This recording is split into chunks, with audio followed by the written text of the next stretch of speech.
ආයුබෝවන් සියලුම දෙනාට දත්ත එකතු කිරීම සඳහා හඳුන්වා දෙන වීඩියෝ මාලාවේ අද 4 වෙනි වීඩියෝ එක. අපි අද සූදානම් වෙන්නේ පොලිගන් එකක් නිර්මාණය කරගෙන එමගින් දත්ත එකතු කරගන්නේ කෙසේද යන්න සාකච්ඡා කිරීමට. එහෙනම් අපි අද වීඩියෝ එකට යමු. මේ ලේයර් සලකුණු මත ක්ලික් කරන්න. අපි එතන ධන ලකුණ ක්ලික් කරලා drone feature ගිහින් අපි GOV land කියලා අපිට ඉඩමක් තමයි දැන් ලකුණු කර ගැනීමට අවශ්‍ය වෙන්නේ. අපි මෙතනින් polygon කියන එක තමයි දෙන්නේ. අපි point layer එකක් හැදුවා, line layer එකක් හැදුවා. දැන් හදන්න යන්නේ polygon layer එකක්.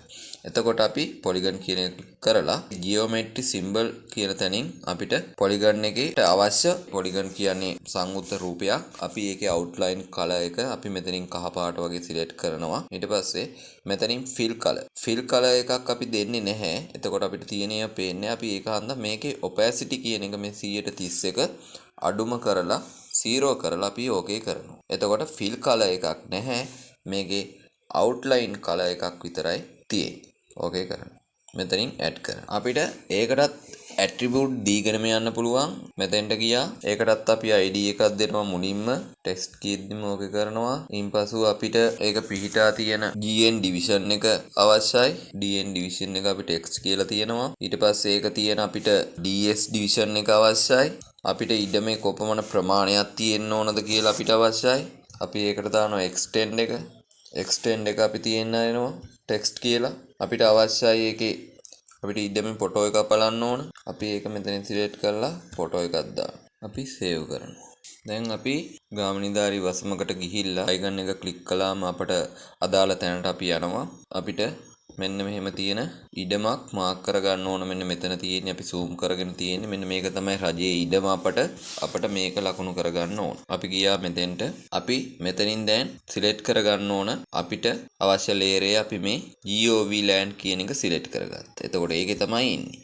අපේ මූලික project එක තමයි මේ EDOPIS කියන project එක ඇතුලේ තමයි මේ සියලුම layer අපි නිර්මාණය කරගෙන තියෙන්නේ. අපි දැන් මේක add කරන්නේ කොහොමද බලමු. මේ pencil මත ක්ලික් කළා. මෙතන no feature select කියන තැන අපි ක්ලික් කරලා. මෙතනින් add කළා. මේකත් add කළා. අපි දැන් වටේට point කියන තැන ක්ලික් කරලා කොළපාට වුණාට පස්සේ අපි මෙහෙම වටේට මේක ක්ලික් කරගෙන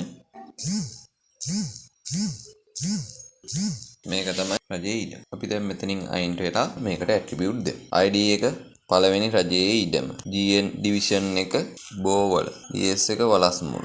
extend එක hectare අපිට ෆොටෝ එකක් අවශ්‍ය නම් මේක ක්ලික් කළා ෆොටෝ එකක් ගැහුවා. අන්න ඒ ආකාරයට පොලිගන් එකක් නිර්මාණය කර ගැනීමට සහ එහි පරිමාණය ගණනය කර ගැනීමට හැකියාව ලැබෙනවා. මේ විදිහට ලකුණු කරගෙන අපිට ඒවයි නම් වලින් ලේබල් කරගන්න අවශ්‍ය නම් මෙතන layer packet එකට ගියා. setting ලකුණ ක්ලික් කළා. අපි name එකෙන් label කරනවා නම් name ඉස්සරහා තියෙන මේ කොටුව touch කළා. එහෙම නැත්නම් click කළා. close කළා. අපිට එතකොට මේ point එකක් ගානේ මේ ඉඩමේ නම තමයි මේ ආකාරයට අපිට දිස්සේ. මොකද අපි point එකතු කරලා තමයි මේ polygon එක නිර්මාණය කරලා තියෙන්නේ. ඒ නිසා අපිට ඒ සෑම point එකකටම වාගේ ඒ අපි add කරපු නම ලැබෙනවා. හරි. එහෙනම් වීඩියෝ එක නදුවාට සියලු දෙනාට ගොඩක් ස්තුතියි. නැවතත් වීඩියෝ එකකින් හමු වෙමු.